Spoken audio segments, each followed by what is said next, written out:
məhbub mənim vətənimdir, vətənimdir, vətənim.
Ta əskilərdən ədəbiyyata söz sənəti deyiblər.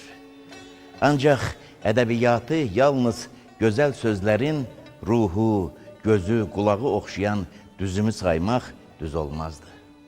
Ədəbiyyat yarandığı müddətdən, insanlarla birgə olduğu ilk çağlardan çiyinlərində ağır məsuliyyət daşıyıb. Ədəbiyyatı yalnız söz sənəti adlandırmaq onun çərçivələrini daraltmaq olardı. Ədəbiyyat həm də sənətlərdir. Ədəbiyyat həm də daim cəmiyyətin vicdanı olub, insanlığın içərisindən gələn səsi sözlərə döndərib.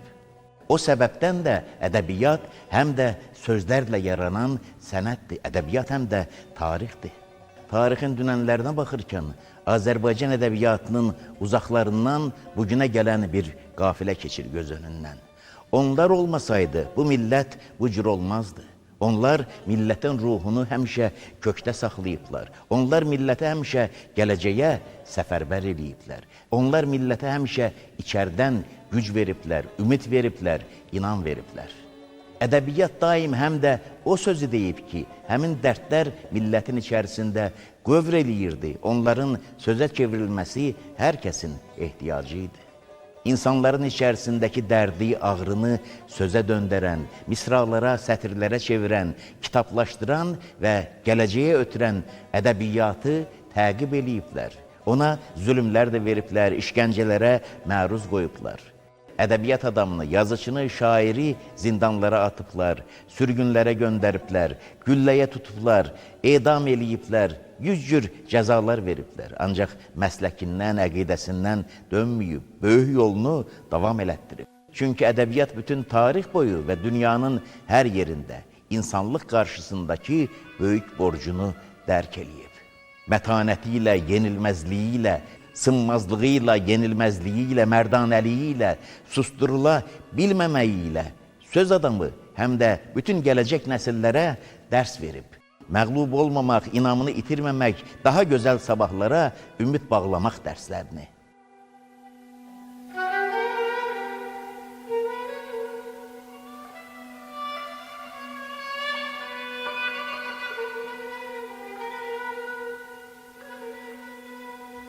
Min ildən də biraz qabaq insanlığın böyük faciələrindən biri baş verdi. 922-ci ildə böyük bir söz adamını, mütəfəkkiri qətlə yetirdilər. Sadəcə öldürmədilər, əzabla öldürdülər. O Peyğəmbər yaşındaydı, 63-ünü yenicə tamamlamışdı. Həllac Mənsurun əvvəlcə kağız götürən, qələm tutan əllərini kəsdilər. Sonra yazdıqlarını, sözlərini insanlara çatdırmaq üçün onu müxtəlif ünvanlara aparan ayaqlarını kəsdilər. Sonra düşüncələrini, sözlərini insanlara bəyan eləyən dilini kəsdilər. Lap sonda da vüqarlı başını üzdülər. Həllac Mənsuru bunca amansızlıqla, bunca qəddarlıqla öldürdülər ki, başqalarına da görk olsun. Daha heç kim cızığından çıxmağa cəsarət eləməsin. Ancaq düşündüklərinin əksi oldu. Həllac Mənsur bir idi, başladı 10 olmağa, 100 olmağa, 1000 olmağa. Həllac Mənsurun sözünü ağzında qoymağa, onu bir dəfəlik susturmağa çalışdılar. Ancaq Həllac Mənsur Mənsuriyyə çevrildi, muğama qarışdı, çargaha döndü. Onun müthiş qətlindən 1000 ildən də artıq bir zaman keçir. Ancaq Mənsuriyyədən Həllac Mənsurun sədaları bugünə çatır və bütün sabahları da çatacaq. Və Azərbaycanın da arxada qalan əsrlər boyunca Həllac Mənsurun nəfəsindən nəfəs alan böyük oğullar oldu.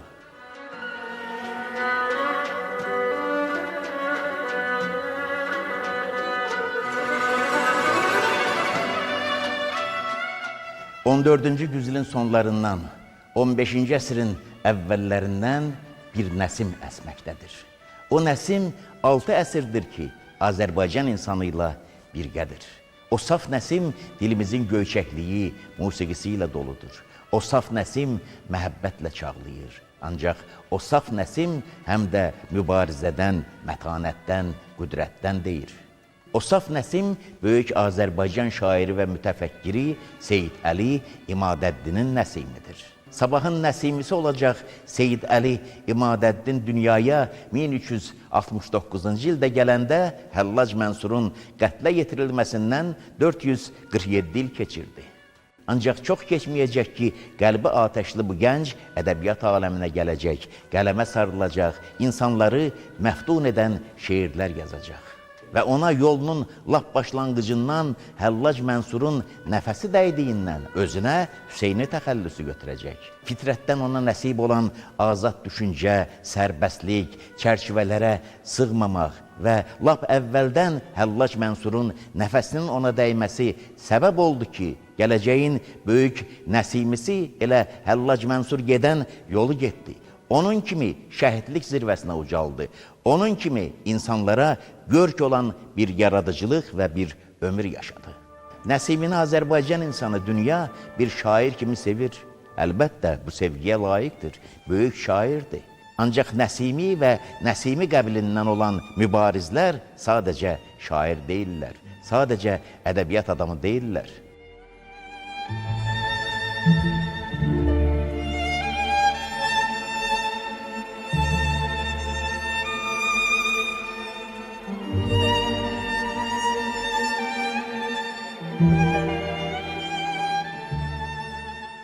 Ədəbiyyat adamının silahı həmişə onun sözü olub, qələmi olub. Ta qədimlərdən söz adamı, şair dediyinə, yazdığına görə cəza ala biləcəyini gözünün altına alıb. Ancaq mümkün cəzalar heç vaxt onu çəkindirməyib. Güc-cür məhrumiyyətlərə dözüblər, cavan yaşlarında həyatlarını itiriblər. Ancaq ömürləri ilə, hətta ölümləri ilə də bəşəriyyətə dərs verməyi bacarıblar. Ona görə də dünyanın hansı güşəsində, hansı əsrlərdə yaşamaqlarından asılı olmayaraq, bu insanların hamısı ruhən bir-birinə doğmadılar, qardaşdılar.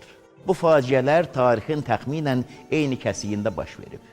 1415-ci ildə Çex yazıçısı, mütəfəkkiri, ilahiyyatçısı Jan Hus Konstans şəhərində qətlə yetirildi. Sadəcə öldürülmədi. Onu ocaq çatıb yandırdılar. Əlbəttə, alovda yanmaq əzablı bir ölümdür. Ancaq Jan Hus'un əlindən elə yanıqlıydılar ki, onu əzablıdan da əzablı ölümlə öldürmək istəyirdilər. Yalnız ona görə yox ki, cəzalandırmaq istədikləri bu adamın sonu daha məşəqqətli olsun. Yox, istəyirdilər ki, ibrət dərsi versinlər gələcəkdəkilərə. Daha heç kəs Jan Hus kimi qoyulmuş çərçivələrdən kənara çıxmağa cəsarət etməsin. Onu alovda yandıracaqdılar, ancaq boynuna yaş bir kəndiri də bağlamışdılar. Bunu etmişdilər ki, isti dəydikcə kəndir dartılsın və Jan Hus sadəcə yanmaqdan ölməsin, həm də boğularaq ölsün. Yəni, bu böyük şəxsiyyəti 2 qat ölümlə öldürdülər. Ancaq öldürə bildilərmi? Heyhat, yenə diridir. Bütün bu əzabların içərisində də o vüqarlı insan əyilmədi. Son nəfəsində də əqidəsindən dönmədi. Üstündən vurtut 2 il keçdi. 1417-ci ildə Hələb şəhərində Nəsimini qətlə yetirdilər. Onu dar ağacının ayağına çəkdilər, edam etdilər. Sanki bununla hər şey bitə bilərdi. Yox, ürəkləri soyunmurdu. Daha dəhşətli dərs vermək lazım idi. Həllac Mənsurdan yeni Həllac Mənsurlar yaranması təcrübəsindən agah idilər. Onun vahiməsində idilər ki, Nəsimidən də yeni Nəsimilər yaranacaq. Ona görə də edam etdikləri Nəsiminin dərisini soydular. Bununla da dayanmadılar, onu şaqqaladılar. Ancaq öldürə bildilərmi Nəsimini? 6 əsr keçib üstündən yenə diridir. Ancaq indi üstündən zamanlar keçəndən sonra yox, hətta o qətlə getirildiyi anda da Nəsiminin qarşısında məğlub idilər.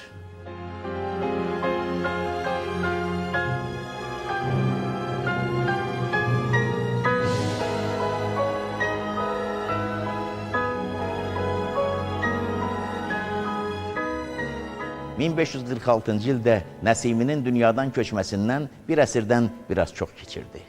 Qəstəmonlu Lətifi Məşairüş Şüəra, şairlərin məşhurları adlı təzkirəsində İmadəddin Nəsimidən söz açırdı.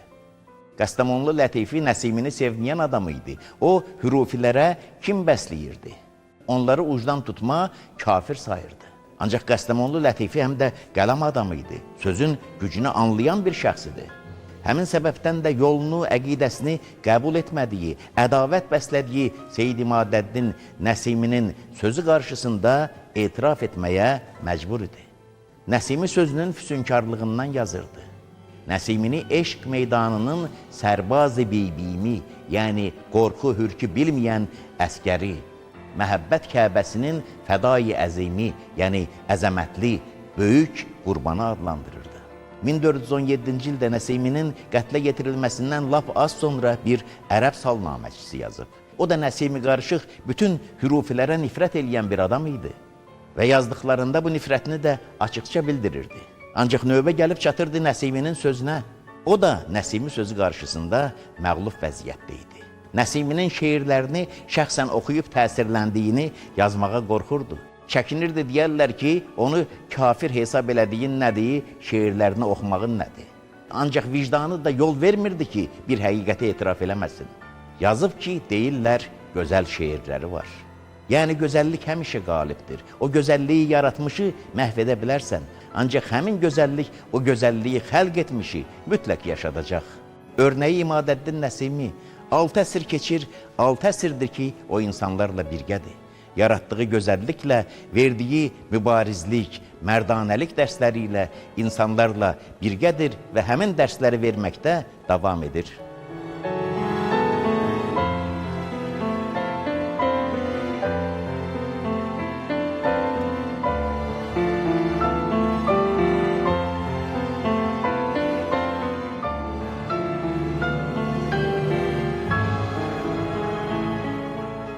Nəsimilər heç vaxt bir xalqın övladı olmur. Çünki onlar hansı dildə yazıb yaratmalarından asılı olmayaraq dünyaya insanlığın şairi kimi gəlirlər. Çünki onlar məslək adamı, mübarizə adam olduqlarından, çərçivələrə sığmadıqlarından, hansı dildə yazıb yaratmaqlarından asılı olmayaraq dünyaya insanlığın şairi kimi gəlirlər. 1131-ci ildə Nəsiminin soydaşı, Azərbaycan mütəfəkkiri və şairi, filosof Eynəl-Qüzzat Miyanəci dərs dediyi mədrəsədəcə edam edildi. Zaman keçirdi, Nəsimiyə gəlib çatanacan şərq də, qərb də sıra-sıra belə qətilləri, belə müthiş ölümləri gördü. Nəsimidən sonra 1600-cü ildə Giordano Bruno'nu tonqalda yandırdılar. O da sonacan sözündən dönmədi, əqidəsindən çəkilmədi. Eynəl-Qüzzat Miyanəci, Yanqus, İmadəddin Nəsimi, Giordano Bruno ayrı-ayrı millətlərin övladlarıdırlar, ayrı-ayrı dinlərə bağlı adamlardılar. Ancaq onlar hamısı qardaşdılar, ruh qardaşları, məslək qardaşları, əqidə qardaşları və dünyanı, insanlığı bir eləyəndə məhz belə əqidə, məslək, ruh qardaşlarıdır.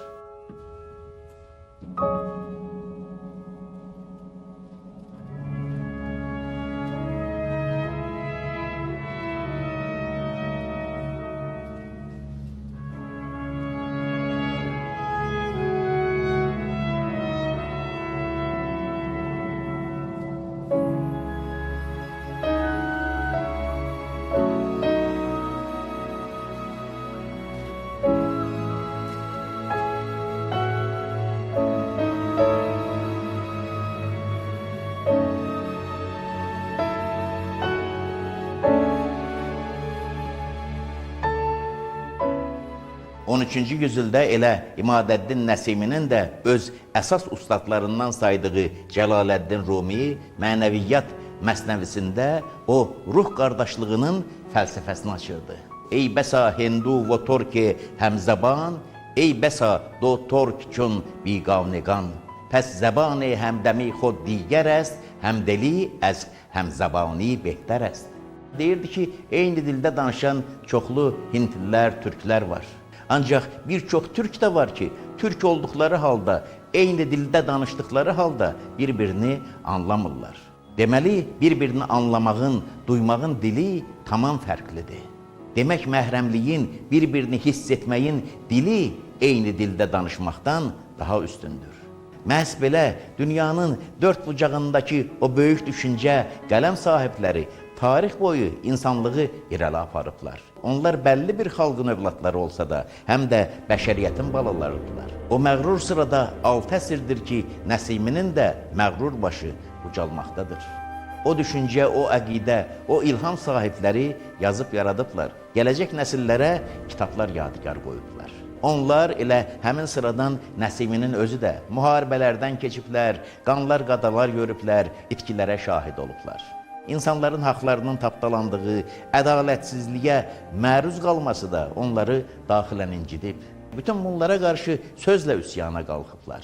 Və istibdadlar, irticalar azad düşüncədən həmişə yarasa işıqdan qorxan kimi qorxublar.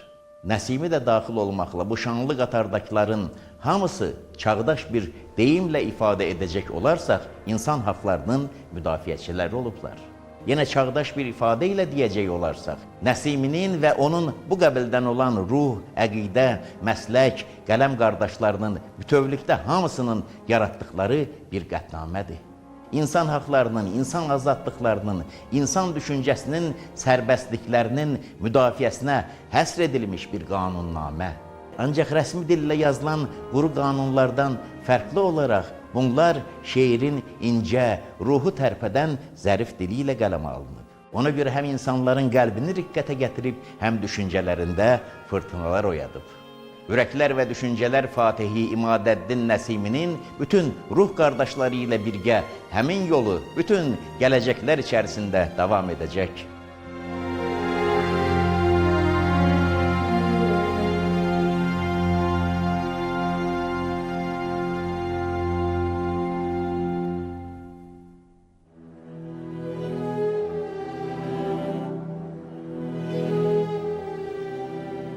Böyük söz və düşüncə adamları həmişə dövrlə ziddiyyətdədirlər. Bunu Nəsimidən bir qədər sonra Məhəmməd Füzuli çox dəqiq söyləyirdi. Müttəsil, dövran müxalifdir mana. Dövrün ona müxalif olduğunu deyirdi. Ancaq böyük düşüncə və söz adamları özləri həmişə dövrlə, dövrün içərisində cəryan eləyən umulmaz hadisələrlə, o hadisələri törədən insanlarla müxalifətdə olublar və sözlərini deyiblər. Elə deyiblər ki, o söz eşidilib və insanların içərisində əks-sədalanıb. Sığmazlıq ilk gəncliyindən həyatının son nöqtəsi qoyulana dək İmadəddin Nəsimi ilə birgə oldu. Onun əsas məziyyətinə çevrildi. Başqaları kimi ola bilməyən Seyid İmadəddin bir cəryan, bir təriqət axtarışındaydı. O həm məsləklər, həm əqidələr axtarışındaydı. Bir şair kimi az-çox tanınandan sonra onun əsas niyyətlərindən biri düşüncə, əqidə bölüşmək üçün ətrafında həm məsləklərinin olması idi. Ona görə qoşuldu Bəktaşilərə. Hacı Bektaş Vəlinin öndəri olduğu bu cəryan güclü idi, ətrafında sıra-sıra insanlar vardı. Bəktaşilərin içərisində şairlər də çoxdur. Ancaq sığmazlıq zatında, cövhərində olan Nəsimi Bəktaşiliyi özünə dar bildi. Bu həqiqəti şeirinə də gətirdi. Surətdə gərçi Bəktaşi çoxdur, Nəsimi tək, mənidə adı hər həcərin kimya deyil. Deyir, çox daşları var, ancaq hər daşa eliksir deyilməz, kimya deyilməz. Bəktaşilər də çoxdur, ancaq Nəsimi onların hamısından fərqlidir. Nəsimi daha bir güclü cəryan, onun ruhu ilə tən gələcək daha bir şiddətli axın arzusundaydı. Və çox keçmədən belə bir istiqaməti də tapır, hürufilərə qoşulur. Şeyh Fəzlullahla görüşəndən, onunla ilk təmaslardan sonra Mir İmadəddinin içərisində çox şeylər dəyişir. Bektaşilərə qoşulmazdan Həllac Mənsurun valihi olduğu çağlarda Həllac Mənsurun şərəfinə özünə Hüseyni təxəllüsü götürmüşdü. Bektaşilərlə bağlı təxəllüs dəyişikliyi olmadı, amma Şeyx Fəzlullah onun içərisində başqa aləmlər yaratdı. Ona görə Şeyx Fəzlullahın Nəimi təxəllüsünün şərəfinə o da özünə Nəsimi təxəllüsünü götürdü. Artıq Nəsimiyyə çevrilmiş Seyyid İmadəddin Həllac Mənsurun yazdıqlarını oxumuşdu, həyatı haqqında söylənənləri eşitmişdi. Ancaq Şeyx Fəzlullah Nəimi onun gözünün qarşısındaydı, hər gün bir yerdəydilər. Yazdıqlarını həm oxuyurdu, həm onun dilindən eşidirdi. Və içərisini ləbələb edən hürufi düşüncələri tezliklə onun şeirlərində göründü. Juli Damu, yəni saçları pırtlaşıq, təxəllüslü və Nəsiminin qardaşı olduğu söylənən, yazılan Şah Xəndan Seyyid İmadəddinin həmin şeirlərini oxuyanda xoflandı. Belə misraların əslində gizli saxlanmalı olan mətləblərin bu cür açıqlanmasının Seyyid İmadəddinin başına bəlalar gətirəcəyi onda vahimə yaratdı. Ona görə də qardaşına şeirlə bir məktub göndərərək xəbərdarlıq elədi. Rica etdi ki, aralansın bu yoldan. Sən bu sirri kimsəyə faş eyləmə, xar-ı xasi aməyə aş eyləmə. Ancaq belə sözləri Nəsimiyyə deməkmi olardı? Qardaşı ona mənzum məktub yazmışdı, o da cavabını şeirlə yazdı. Ancaq bu şeiri təkcə qardaşına göndərmədi, hər kəsə payladı. İstədi ki, onun məramından hamı xəbərdar olsun. Elə əvvəldən mərdanəlik sözünü açıqca bəyan etmək Nəsiminin başlıca məziyyəti idi. İçərisində dənizlər dalğalanan susa bilərdimi? İçərisini gizlətməyi bacarardımı? Dəryayı mühit cuşa gəldi, kövn ilə məkan xüruşa gəldi. Sirri əzəl oldu aşkara, arif necə eyləsin müdara? Nəqqaş bilindi nəqş içində, ləl oldu əyan bədəxş içində. Külli yeri göy həq oldu mütləq, söylər dəfü çəngi ney ənəl həq. İman ilə küfr bir şey oldu, dadlu ilə acu bir mey oldu. Adəmdə təcəlli qıldı Allah, qıl Adəmə səcdə, olma gümrah.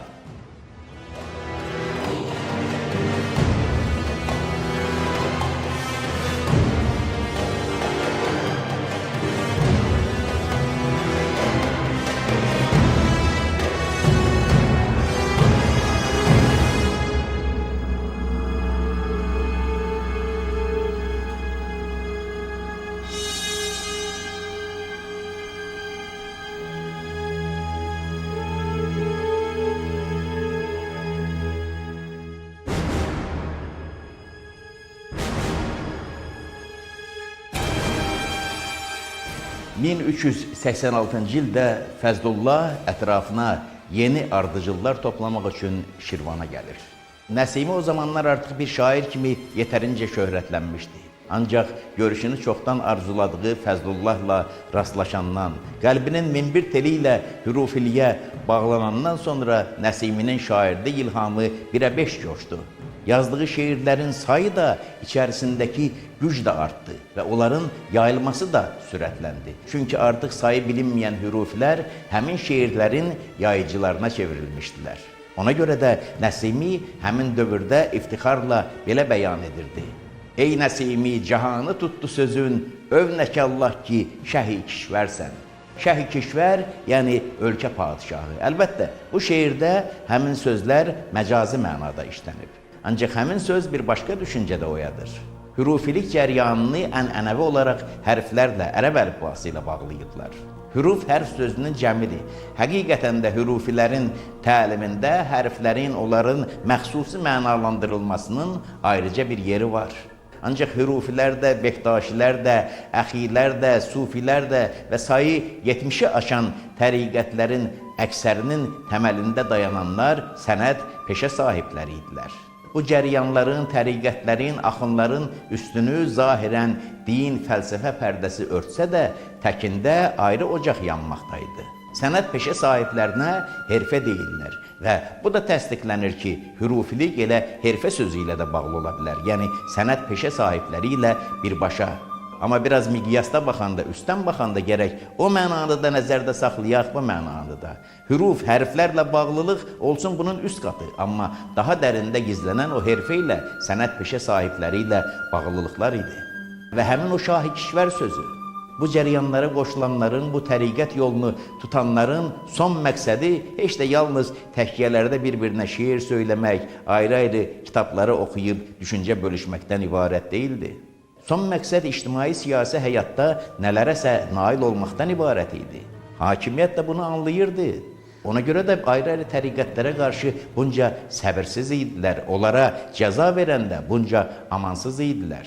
Çünki bu cəryanların, bu təriqətlərin hamısını iqtidar üçün, hakimiyyət üçün təhlükə hesab edirdilər. Ona görə də Nəsimiyyə digər bir hürufi Şah-ı Kişvər arzusunu ifadə eləyəndə bunu məcazi deyil, elə həqiqi mənada da düşüncədə tuturdular.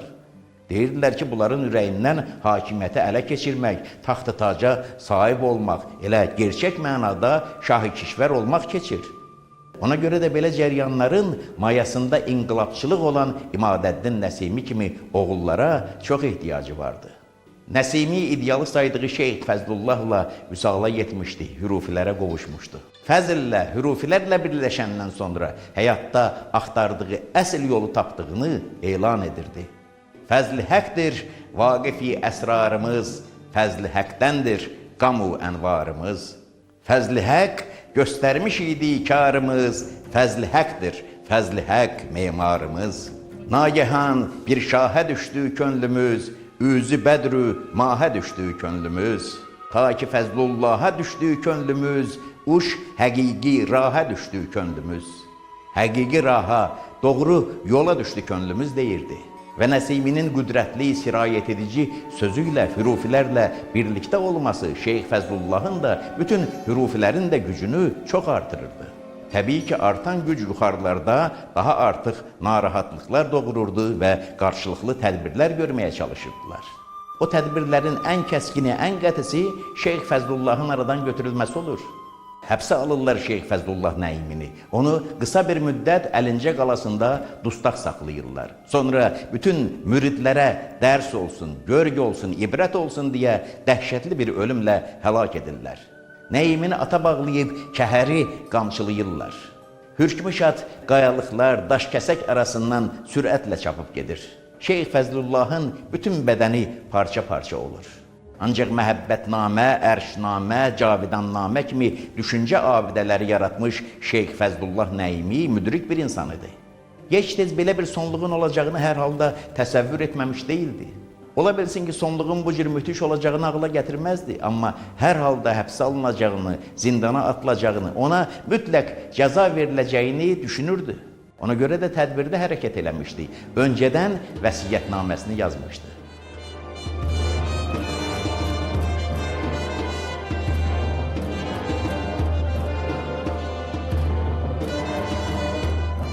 Vəsiyyətnaməsi onun ardıcıllarına bir xəbərdarlığı idi. Bu bir ağsaqqal sözü idi, bir aqil sözü idi. Həm də uzaq görən bir sərkərdənin baxışları idi. O əsla istəmirdi ki, hürufilərdən ibarət min bir zəhmətlə yaratdığı bu ordu məhv olsun. Ona görə də müridlərindən son ricası, ardıcıllarına son xəbərdarlığı bundan ibarət idi ki, məxfi fəaliyyətə keçsinlər, özlərini qorusunlar. Vəsiyyətnaməsində yazırdı ki, sözlərimi bütün dərvişlərə çatdırın. Hamınız libasınızı dəyişin, dağılışın, qarışın insanlara. Xəbərdar edirdi ki, sizləri tələf etmək üçün ardınızca adamlar gələ bilər. Heç vəclə mənim müridlərim olduğunuzu bilməsinlər. Hərəniz bir işlə, bir peşə ilə məşğul olun. Müəyyən bir müddət üçün fəaliyyətlərinizi səngidin. Dərvişlik mərasimlərini üzərinizdən götürün. Hər dəm namaz qılıb bir peşə ilə məşğul olmaq xəttini tutun.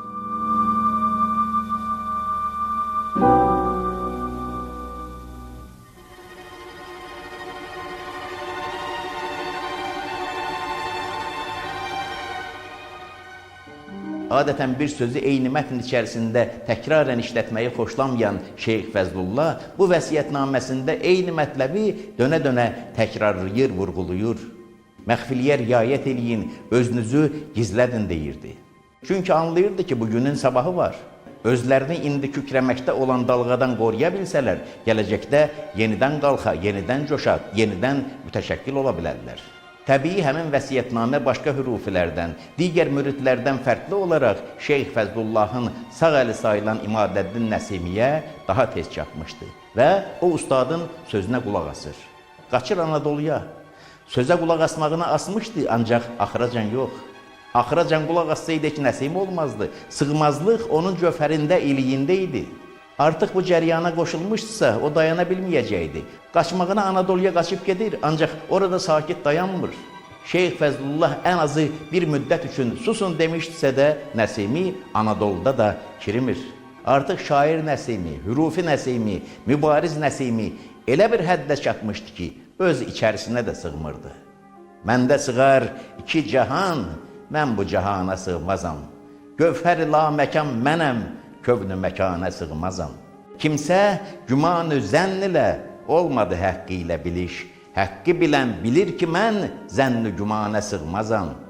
Surətə baxu mənini, surət içində tanı kim? Cism ilə can mənəm vəli, cism ilə cana sığmazam. Can ilə həm cahan mənəm, dəhr ilə həm zaman mənəm. Gör bu lətifeyi ki, mən dəhr-ü zamana sığmazam. Gər ki, bugün Nəsimiyəm, Haşimiyəm, Qureyşiyəm, məndən uludur ayətim, ayətə şanə sığmazam.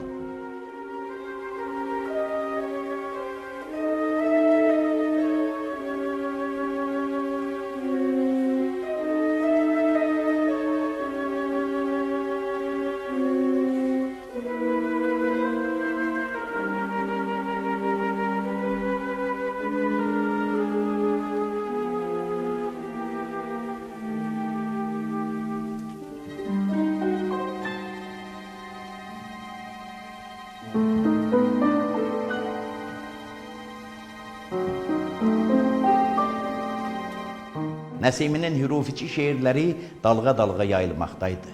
Qafqazlardan Mavərən Nəhrə, Orta Asiyaya, Anadoludan Ərəb ellərinə qədər.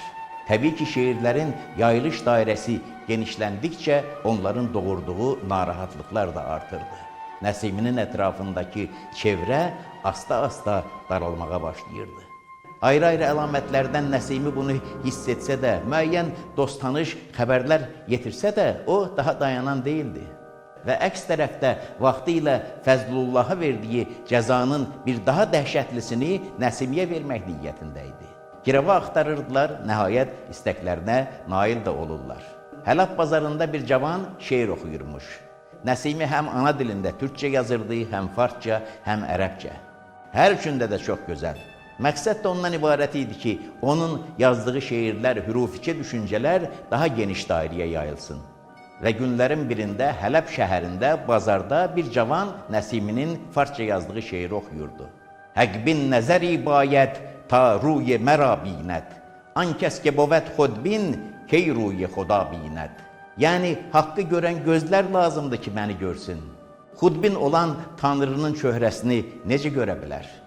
Həmin gənci bu dikbaş şeirə görə saxlayırlar.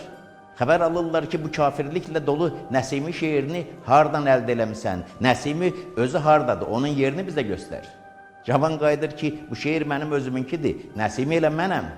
Salnaməkinin sorağına görə cavanı çəkirlər dar ağacı tərəf. Nəsimi də cəmaatın arasındaymış. Görür ki, gözünün qarşısında cavan 50 ayaqlı gedir. Çıxır irəli, tarixdə qalacaq daha bir mərdliyini göstərir. Deyir ki, o cavanla işiniz olmasın, sadəcə mənim şeirimi oxuyur. O şeir mənimkidir, Nəsimi mənəm. Və hökm sahibləri də belə bir fürsəti çoxdan axtarırdılar. Dərhal ilə Hələb bazarındanca Nəsimini götürüb zindana atırlar. Əhvalatların sonraki faciəli davamını başqa bir salnamə yerli yataqlı təsvir edir.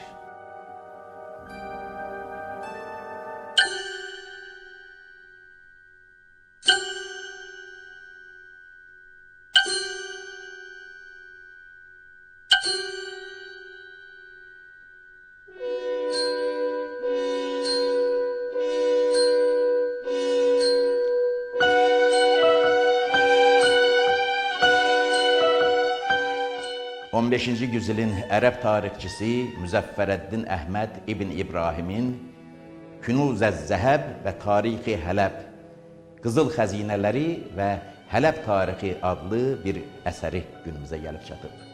Həmin əsərdə İmadəddin Nəsiminin qətlə yetirilməsi ilə bağlı fərmanın mətni də əksini tapır. Ancaq tarixçi o fərmanın mətninin necə hazırlanması, onun icrası yolunda hansı mübahisələr, hansı tərəddüdlər olduğunu da təsvir edir. Nəsiminin adını zındıq qoyurdular, kafir qoyurdular, onu Allahsız adlandırırdılar. Ancaq fərmanın mətnindən, onun icrasının gedişindən və icradan sonraki hadisələrdən belə bəlli olur ki, bu qətl sırf siyasi sifarişmiş. Onu güya rəsmi dinlə uyğun gəlməyən hansısa hürufi baxışlarına görə məhv eləmirdilər. Onu bir siyasi rəqib, müxalifət lideri, ictimai siyasi həyatda gərginlik yaradan təhlükəli mənbə kimi aradan götürürdülər. Odur ki, Nəsiminin adı yalnız bizim ədəbiyyatımızın, sözümüzün, fəlsəfi düşüncəmizin tarixində deyil, siyasi mübarizələrimizin keçmişində də şərəflə hər zaman ucalacaq. Nəsimi yalnız əsərləri ilə, yazdığı gözəl şeirlərlə yox, həyatı və ölümü ilə də son olaraq dərs verməyi, ibrət göstərməyi bacardı. Nəhayət, çox çək-çevirlərdən sonra Sultan Müəyyidin əmri ilə fərmanın icrasına qərar verilir. Fərmanın sonunda yazılmışdı ki, edam edilsin, dərisi soyulsun və 7 gün Hələbdə insanlara nümayiş etdirilsin. Məqsəd aydındır, gözdağı vermək, qorxutmaq, hürkütmək, hürufiləri və hakimiyyətə, səltənətə, taxt-tacı qarşı azacıq da olsa ürəyindən əksik etmək keçənləri üşəndirmək istəyirdilər, vahimələndirmək istəyirdilər. Ancaq fərman və cəza bununla bitmirdi. Edam edəcəkdilər, dərisini soyub 7 gün bu cəsədi insanlara nümayiş elətdirəcəkdilər. Ancaq ardınca daha başqa cəza vardı. Və məhz həmin nöqtədə bu qətlin sırf siyasi sifariş olduğu aşkara çıxır. Fərman belə yekunlanırdı ki, soyulmuş cəsəd 7 gün əhaliyə nümayiş etdirildikdən sonra parçalansın, əlləri, qolları kəsilsin və onun bir parçası Zülqədər oğlu Əli bəyə, bir parçası qardaşı Nəsrəddinə, bir parçası Osman Qarayölükə göndərilsin. Əşyayı dəlil kimi göndərirdilər, yollayırdılar ki, müxalifinizi, siyasi düşməninizi aradan götürdük.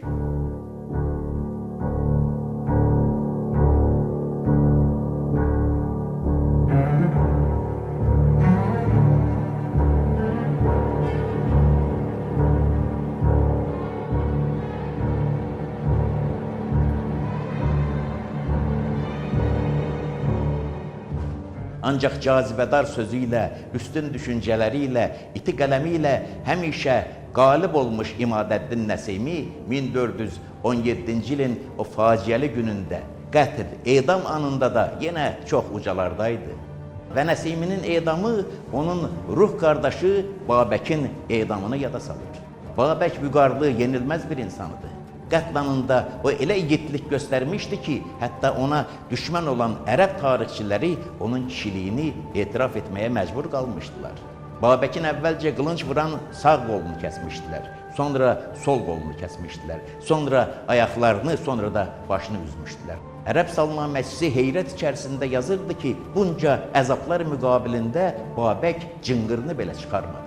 Təəccüblənirdi ona görə ki, Babək nə qədər qüdrətli sərkərdə olur olsun, hər halda hamı kimi insandır, onun da bədəni ağrıyır. Kəsib doğrayırdılar, səsi çıxmırdı. Babəkin qətl günü ilə bağlı bu söyləmə Nəsimi əyyamlarına da çatmışdı, bizim günlərə də yetişib. Rəvayət deyir ki, sağ qolu kəsilincə, qanı axmağa başlayınca təbii olaraq rəngi avazıyır. Rəngi ağaranda Babək sol əlini öz qanına batıraraq sifətinə çəkir. Soruşurlar ki, niyə belə eləyirsən? Deyir, insan qan itirdikcə rəngi ağarar. İstəmirəm düşmən buna elə məna versin ki, güya mənim rəngim ölüm qorxusundan ağarıb. Heyran, minnətdar xələflər Nəsimi edamından da oxşar rəvayəti bizim günün içərisinə gətirib. Əslində bu hekayət bir qəhrəmanlıq şərqisidir. Edam olunan Nəsiminin də təbii ki, rəngi avazıyır. Ətrafdakılardan biri hikkə ilə, rişxəndlə çımxırır ki, bəs deyirdin, Tanrıyam, pərverdigaram, indi bəs nə oldu? Niyə rəngin saralıb? Nəsimi qayıdır ki, mən əbədiyyət üfüqlərində doğmuş bir eşq günəşiyəm. Günəş batan zaman saralar.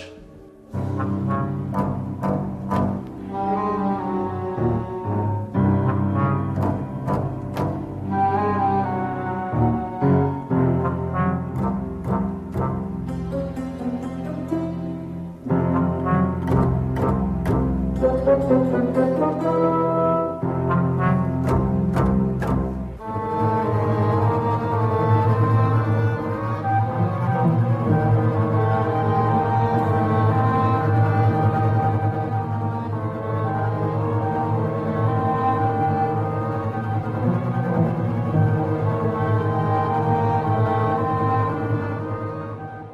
tarixində əbədilik qalan ulu alimlər ömür sürüblər. Onlar insanlara ayrı-ayrı qanunları, qaydaları, düsturları ərmağan ediblər. Özləri ömür karvanlarını çəkib gediblər, ancaq ixtira etdikləri, kəşf etdikləri o qanunlar, o qaydalar, o düsturlar, o cədvəllər yaşayıb və həmin insanların adlarını da yaşadıb. Arximedin adı əsərləri ilə və yaratdığı qanunla qalır. Newtonun adı insanlığa bəxş etdiyi qanunlarla əbədləşib. Və o möhtəşəm sırada Seyid Əli İmadəddin Nəsiminin də adı var. O da insanlığa əbədi saxlanc olan bir düstur yaradıb. Nəsimidən minillərcə, əsrlərcə qabaq da, Nəsimidən sonra da, Allaha məhəbbətdən də, insana sevgidən də dönə-dönə yazıblar, deyiblər. Nəsimi isə elə bir düstur kəşf eləyib ki, o Allaha gedən yolunda ən qısasıdır, insana gələn yolunda ən dürüstü və ən kəsəsidir.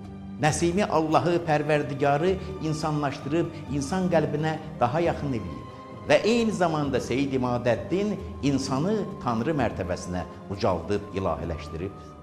Vəhdətin şəhrində seyran eylərəm, mən səni cismimdə heyran eylərəm. Sirrimi Adəmdə pünhan eylərəm, Adəmi həm haqq, həm insan eylərəm. Adamı, insanı həm haqq, ilahi mərtəbəsinə qaldırmaq, həm də ilahini, pərverdigarı, tanrını insan mərtəbəsində göstərə bilmək. Bu Nəsimidən qalan elə bir düsturdur ki, dünyanın hər nöqtəsində və hər bir insan üçün əslində işləkdir.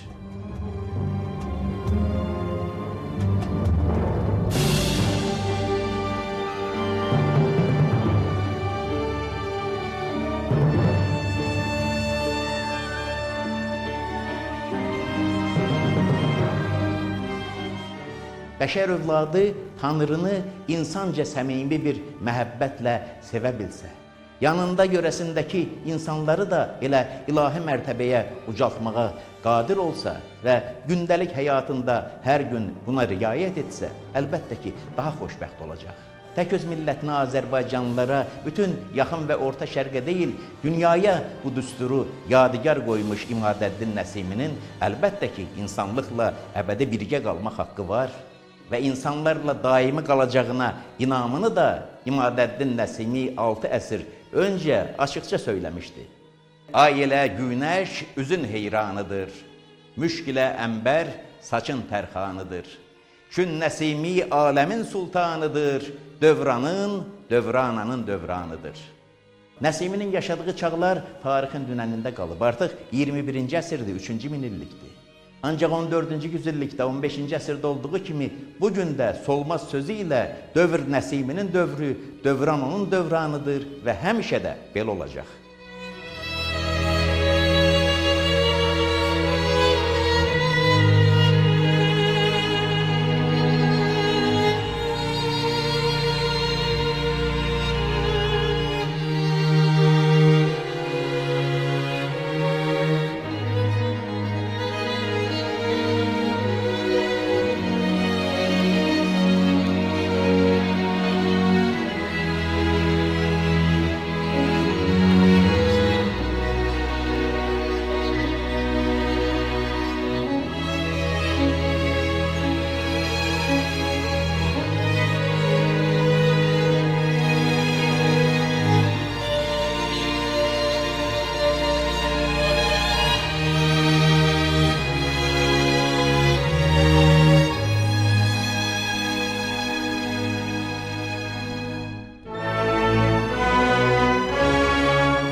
Vətənimdir, vətənimdir, vətənimdir, vətənim.